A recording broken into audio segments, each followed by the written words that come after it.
বারুইপুরে মনোনয়ন ঘিরে ধুন্ধুমার। মনোনয়নের মিছিলে বিজেপি বনাম তৃণমূল একেবারে ধুন্ধুমার কাণ্ড। রূপা গঙ্গোপাধ্যায় ও গণেশ মণ্ডলের মুখোমুখি মিছিলে উত্তেজনা। ঠিক কি পরিস্থিতি সেখানে তৈরি হয়, আরো এই বিষয়ে জানাবেন। ফোন লাইনের সঙ্গে রয়েছেন প্রতিনিধি প্রিয় গোপাল মুখোপাধ্যায়। প্রিয় গোপাল,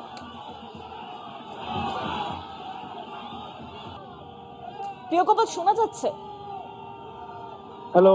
হ্যাঁ, মনোনয়নের মিছিলে একেবারে উত্তেজনা, কি পরিস্থিতি তৈরি হয় সেখানে? একদমই, দেখো, যেটা তোমাকে প্রথমে বলে রাখি যে বারুইপুরে যে এসডি অফিসের পাশে জেলা পরিষদ বিল্ডিং এ চলছে কিন্তু নমিনেশন।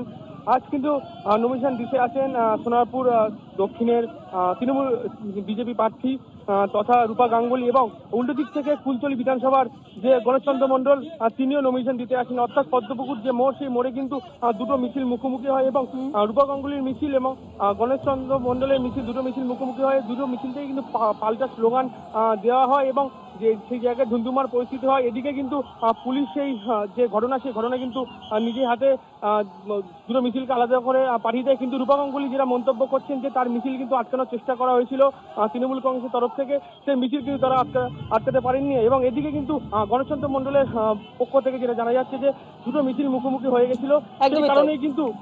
সেই কারণেই কিন্তু এই যে পাল্টা স্লোগান, কোনো বড় কিছু হয়নি, এসব যা করছে বিজেপির বানানো, এমনটাই কিন্তু জানা। অনেক ধন্যবাদ তোমায় প্রিয় গোপাল। ফোন লাইনের সঙ্গে ছিলেন প্রতিনিধি প্রিয় গোপাল মুখোপাধ্যায়।